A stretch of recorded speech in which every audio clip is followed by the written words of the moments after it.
Nazo zonke ifundiswa zakithi eSouth Africa ziyavumelana ukuthi amathuba emisebenzi awekho. Kodwa mina ngicela sivumelane nawe namhlanje ukuthi uyaqashwa. Uhulumeni wakithi eSouth Africa nefundiswa zakithi oprofessor odokotela ezikwazi ukubona into ngale. Zithi umsebenzi awukho. Kodwa mina ngicela sivumelane nawe ukuthi ngiyaqashwa. Uhulumeni wezwe lakithi ziningi izinto akhala ngazo, kodwa yithi zikhona lezi zinto abayishoya uyiphili, kodwa wena uyaqashwa. Uyaqashwa. Lapha ezweni umhlaba wonke uthi ikhensa ilapheki. Yini isifo nje singalapheki. Kodwa ngicela sivumelane mina nawe ngenxa lelizwi elithi uma babili abathathu bevumelana ngotho bese beyacela lithi uNkulunkulu yolikwenzela ubayokwenzelwa labo. Namhlanje ngicela sivumelane ukuthi lesifo segazini kuwe asiseyophinde siuhluphe siyaphela ngenxa sivumelano senzelwe simakade. uNkulunkulu ubona ngani? Ukhamuka emsebenzini la usebenza khona uyazibona na ukuthi awebukelekile kahle. Uyabona ukuthi uthanda ukuba nesithwathwana ngenxa yechitho ezenziwa ngabantu. Kodwa asivumelane namhlanje ukuthi kusasa mawukhamuka kubasi wakho uzokubingelela usekude. Ngenxa yesivumelwane osakhe ngesimakade namhlanje. Namhlanje hayi ngelinye namhlanje. Iziningi izinto ezikhona. Ithi imvelo yethu uma kwenzeka wakhulelwa ingane yaphuphuma noma wasikhipha leso sisu kufanele uyogezwa. Kodwa namhlanje mina nawe ngicela sivumelane ukuthi sachitheka isisu noma ngandlelani angigezwanga. Kodwa namhlanje ngakisivumelwane nosibabali ukuthi lokho kumbi okwangehlele kuyagezwa namhlanje. Moyo ngcwele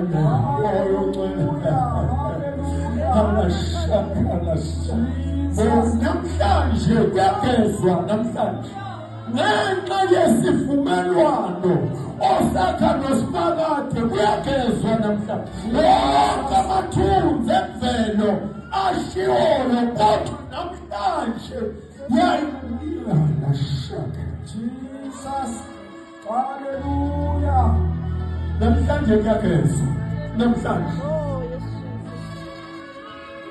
Unamathunzi amnyama inkinga ukuthi ekhaya kini kunesalukazi nekhehle lakhona alikaze lenzelwe umsebenzi.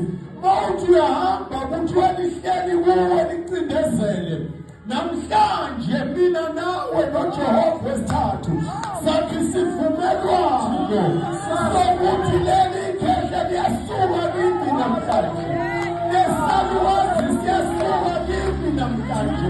Egama likaJesu ngakwivumelwano. Jesus. Jesus.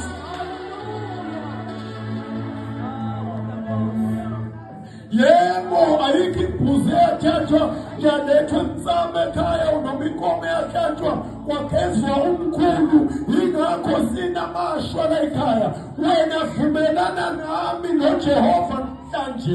Sibophe isibopho ukuthi isithunzi sikamkhulu ojuhlezi siyasuka, esikagogo siyasuka, esengane yakho yashona wangayenzela lutho siyasuka, esikadadewenu siyasuka.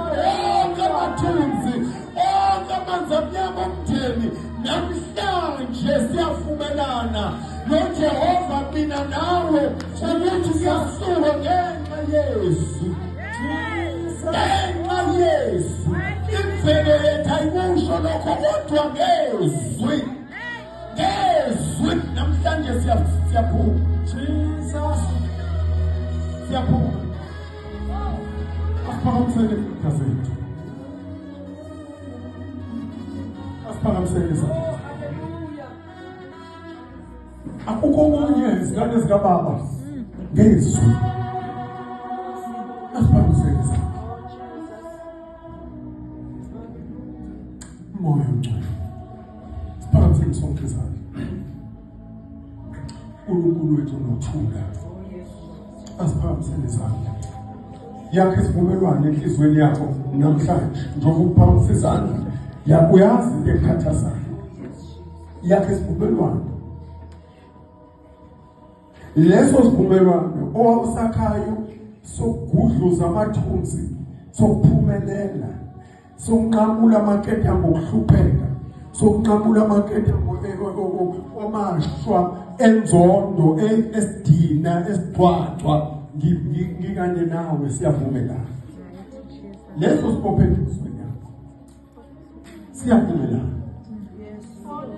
Ngenxa Yesu. Ingakho kufanele sisho sonke sithi ngoba kuphila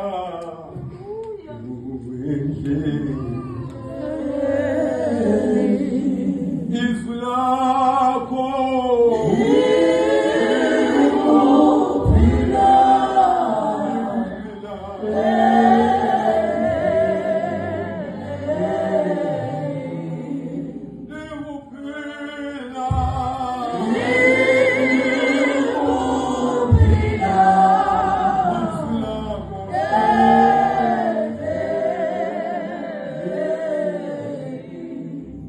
laphekhaya emndenini wakho bakutshelile njengoba kade amaholide kaDisemba, hamba mntanami uyosebenza.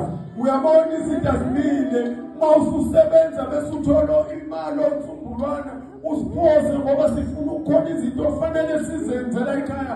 Akuhambi kahle kodwa lona likuphila.